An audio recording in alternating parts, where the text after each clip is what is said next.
You'll love that. Download our app today and enjoy tackle-busting benefits with great odds, more markets and same-game multi every NRL match at Palmerbet. Gamble responsibly. For Gamblers' Help, call 1-800-858-858.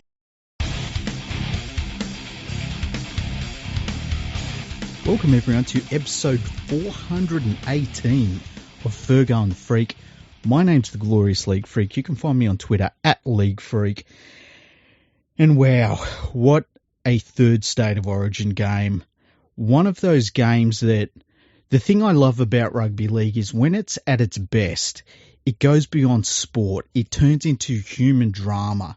It's a matter of seeing the best athletes we have in the game in Australia push to their limits to the point where some of them break. And if you can't enjoy that, I don't know what's wrong with you, because I watch it and I'm just blown away by it. The game has been over now for about 30 to 40 minutes and my heart rate is still going. I had one of my Twitter followers saying their heart rate's still going, and I was like, yeah, mine is too. Okay, let's get into it. So, Queensland has won the third State of Origin and the series 22 points to 12 over New South Wales. The first 5 minutes of the game, we saw three players, their night was over. They got knocked out. There probably should have been a fourth because Matt Burton got knocked the fuck out as well, and he stayed on the field, which I was a little bit shocked by. Selwyn Cobbo left the field early. Who were the other ones? There was Lindsay Collins, I think, was one of the players that left the field early. And let me just find it was the lock for the Rabbitohs. Cameron Murray. He also left the field early. They just got knocked the fuck out in the first 5 minutes, like switched off. It was incredible. I've never seen start to a game like that. It was really physical. Then Burton got also like knocked out, it looked like. He stayed on the field. He played pretty much the rest of the game. Missed 10 minutes in the middle, but we'll get to that. And in the first half, it was a really good struggle between the two teams. Queensland had to hold on a little bit more in the first half, I felt like. And New South Wales, you know, there were times where they had to hold on too, but it felt like as the half went on, they become more and more confident. You know, Tedesco was playing very well. Cleary was playing very well. Cleary was running the ball a lot in the first half. It was really good to see from him. And he was really controlling the play as well, which is what I wanted to see from him in this deciding game. We saw an incident where there was like a kick downfield. And when Burton was running back on side, he sort of tripped over the top of Ponga. And as he tripped over the top of Ponga, Gagai saw it and he runs in and he starts fighting him. And they both threw punches at each other. They both got sent to the sin bin for 10 minutes. They didn't really hurt one another. You know, Burton got a bit of a bruised face, but they weren't really good punches. So they were playing 12 on 12 for a little bit there for 10 minutes. But, wow, the first half was magnificent. It was a really tight struggle. The second half was very, very different. Queensland had decided, and you saw it in their kicking game, they wanted to keep New South Wales down in their own half the field. There was one point where Daly Cherry Evans kicked the ball, I think it was only on the second tackle, just to get New South Wales turned around. It felt like for the last half hour of the game, New South Wales were defending their line the whole time. And it wasn't helped by some really poor mistakes. There was one mistake where Crichton had the ball, ran it, he was 10 metres out. He'd done such a good job too. He got 10 metres out from his own line and then throws the ball backwards to no one. And I think it was Liam Martin got tackled in goal and, you know, they've got to drop it out again. There was a pass by Jerome Luai that just went over the sideline. There was just silly mistakes like that. There was another drop ball, Talakai, I think it was, that he started running across the field while he was like 5 metres out from his own goal line. And that's one of those things that is like really basic. and that's what happens in these games. You get so much pressure and the crowd is going off. The crowd was amazing, and everything's on the line in this series and players start making mistakes. And because New South Wales were basically tackling their guts out on their own line, and for the most part it was amazing, their defensive effort, you saw Tedesco and Cleary they didn't have an opportunity to do anything in the game. And it just changed the whole complexion of the game. It was really, really incredible. I said going into this game with Munster out to watch DCE, because DCE is one of those players that when you sort of think to yourself, oh man, DCE is playing a lone hand here, that's when he's at his best. And we saw it in this game. He's so experienced. And I think people forget that, this is a dude that was, even in his first couple of seasons, he was in grand finals and all sorts of shit. These big occasions, he's just played in so many of them. He doesn't get overawed by them. He was magnificent tonight. He was just absolutely amazing. Carrigan ended up playing most of the game. He might have played the entire game. I think he started the game, was moved into the starting side. He won the Wally Lewis medal for the player of the series, and it's hard to argue against that. He was fantastic. He really stepped up to a new level, and that's what you love to see in State of Origin footy, is what the best players in the game, what they can drag out of themselves when everybody else has nothing left. Who steps up? And he was one of those players that stepped up. Ponga was pretty good in this game. I thought that, he still wasn't as dangerous from fullback as you would want your fullback to be, but he did get pretty good when they were attacking the New South Wales line in the second half there. But yeah, I think that what it comes down to is just too many mistakes by New South Wales close to their own line, and they just left themselves with too much work to do. And eventually Queensland just wore them out, and that was their tactic. It was absolutely incredible. And man, I tweeted during the game that sometimes you see people coming into a State of Origin series and they think they're clever. They're like, oh, State of Origin, it's not the be-all and end-all. There's other stuff beyond Origin. All of those people were shutting the fuck up when this game was on. Because when you watch a game of rugby league like that, and it's just so much is happening, every single play matters, there's nothing better in sport than that. There's just nothing better. I think the 2008 World Cup final was like that, where, early on it was a game of footy, it was a very good game of footy, and then all of a sudden it turned into something different. All of a sudden it was a human drama playing out in front of us, and we saw who cracked, who didn't, who stepped up.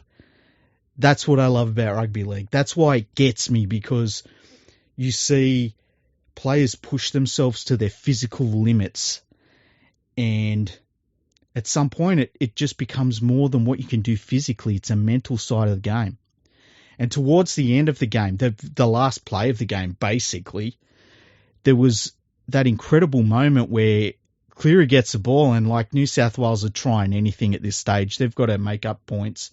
Cleary goes for a chip kick over the top. He's got his runners around him. And Ben Hunt just gets it and runs with it. And it was amazing to see Ben Hunt, who I love. If you listen to the podcast, I'm always saying, I love betting on him for anytime try scorer. The things he does for the Dragons. He tries in every game. He's, in this Origin games, he gets played out of position and he still plays well. And here he is in this giant game and he ices it right at the death. Big game Ben Hunt. If you didn't like seeing Ben Hunt have that moment, damn it, you've got no heart. I'm a New South Wales fan. It kills me that they lost tonight. It really does.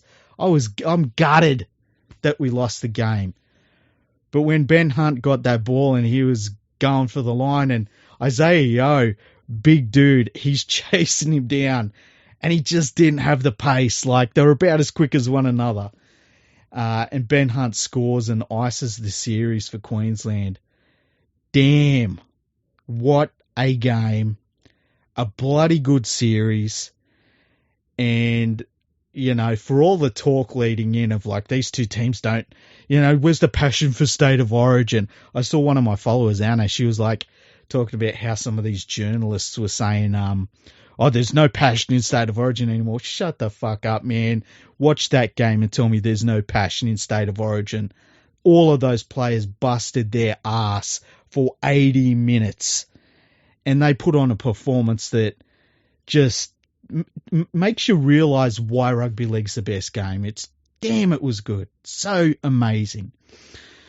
I don't know what else to say other than that. What can you look at for the series? I think Queensland, I don't understand the thing of people saying, I saw on Twitter, there was lots of trolling on Twitter at full time. It was really weird. I don't understand it because, you watch a cool game like that and you wonder why the fuck are there miserable people after a game like that? But there's miserable people on Twitter. Some of the things that were being said were like, this was the second worst Queensland team ever. And if you listen to the podcast we've been doing over this series, I loved the look of this Queensland side. I thought it was so well balanced and just really well put together. And, just a really great team. I thought the New South Wales team was a really great team. Just mistakes. Mistakes at the end of the day cost New South Wales when it counted. You can't make mistakes on your line. And when you look over Origin's entire history, going back to the first game, there's series like this that are very, very close. And those series they're decided by mistakes. They really are. They really are. Damn, it was a good series. Makes you think about what the makeup of the Australian team is going to be at the end of the year.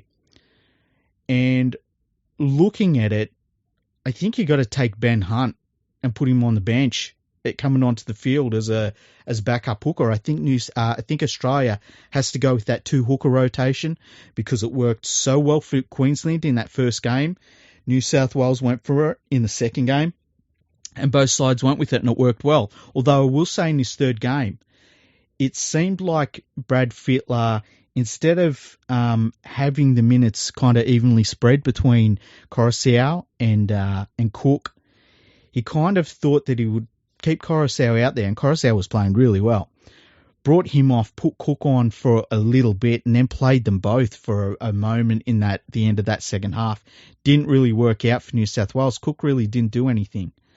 And that was a mistake. I think that, Tupou had a shocker of a game. He had some mistakes in this game. I wouldn't be surprised if it turned out he picked up a little bit of an injury. He was very casual getting the ball in a couple of situations, and it just put New South Wales on the back foot. I still would have liked Josh Addo-Carr there instead of him. Some of the other things to come out of this series, Brian To'o, just so reliable, so many meters you get out of him. I actually saw overall for the teams, there was a stat that Channel 9 had up towards it just before I switched off. And both teams had run for 1,500 metres. I think New South Wales had 1,501 metres. So there was 1 metre difference between the two teams, which is bloody incredible. Some of the other things, I tell you what, if you'd put money on Josh Papali'i, like I'd said, at $151, there were times in this game where you were like, is this going to turn out? Didn't quite get there, unfortunately, but he had a pretty damn good game. The Harry Grant was very good. He did a nice little move there that ended up being a try to Capewell. I believe that was just at the end of the first half, where he kind of went out of dummy half, went to his left, did a full 360, and then kicked the ball sort of back around the back of the ruck. And I won't say he caught New South Wales' defence off guard because they were all there, but Capewell just got to the ball first. Really good play that was. What else really stood out for me? That was it. It was just one of those games that was just a knock down, drag him out fight. And damn, what a contest. What an absolutely amazing contest. That's why people tune in on TV. That's why people fill stadiums. That's why people from outside New South Wales and Queensland tune in and just love this series. because, over 3 games, you are likely to see something incredible. And every so often, there's just this one game that you are left speechless watching. And this was it. We've seen some good footy over the course of this Origin series. But, Dan, this third game was something else. Absolutely something else. Does Fittler keep his job? I don't know that there's anyone else knocking on the door for his job. I thought that there were some things that he probably could have done better. I think that when you see things like the hooker situation from the first game, and then he adopts something different in the second game, he left some players out that he'd selected in that first game. Like those sort of decisions that you make when you're going into the second game and you've got to make those decisions, it's too late to a certain point. You've got to have your shit together from game one. So that's one thing that sort of is a concern for New South Wales, but I wouldn't be shocked if he's there next year just because I don't see anybody else knocking on the door. Billy Slater becomes one of, I think it's about half a dozen people that have won a series in their first coaching role at State of Origin level. Fittler was one of those people as well, I think. But Billy Slater did really well. You can't really fault anything he did. Put together a good squad. Really worked off the back of some of the work that had been done before him, and that's taken nothing away from him. That's just saying that he's watched this series and he's seen, players that he's liked going in. He also blooded a bunch of young players as well that they all stood up and they all did really well in this Origin series. Didn't put a foot wrong. And wasn't a bastard about it too, Sometimes you see some of these Origin coaches and stuff and they get narky about it, and people were blowing up that they weren't narky about it, him and Fittler. I thought it was nice. We don't have to all act like we're bloody enemies all the time, and you can still get a game like that at the other end of the contest. It doesn't mean you're not going to get some epic contest out of it because the coaches don't hate each other's guts. But I thought Slater was great. The Channel 9 coverage wasn't great. The commentary was a bit off. It was weird because Cameron Smith, who is about as a one-eyed Queenslander as you'll find, and very proudly so, I found his commentary fantastic in this game. I think it's the best he's commentated since he's moved into the commentary box. He was really fair with both sides. I thought he really gave you an insight to what both teams were doing, which is something that I think is really missing with a lot of commentary teams. He was cheering on Ben Hunt at the end, but you can forgive him for that because it was such an amazing moment for Ben Hunt and for Queensland in general. But yeah, I was really impressed with Cameron Smith's commentary in this game. It was really good, much better than Andrew John's commentary. Wow, what a series! What a bloody good series. So the schedule now is we now focus our attention on the NRL season proper for the rest of the season until we start looking towards the World Cup. Now, I will do a rundown of the upcoming games. I'll get that episode to you probably within the next 24 hours, so keep an eye out for that. I hope you enjoyed the State of Origin series as much as I did. It was just so cool to watch, so fantastic.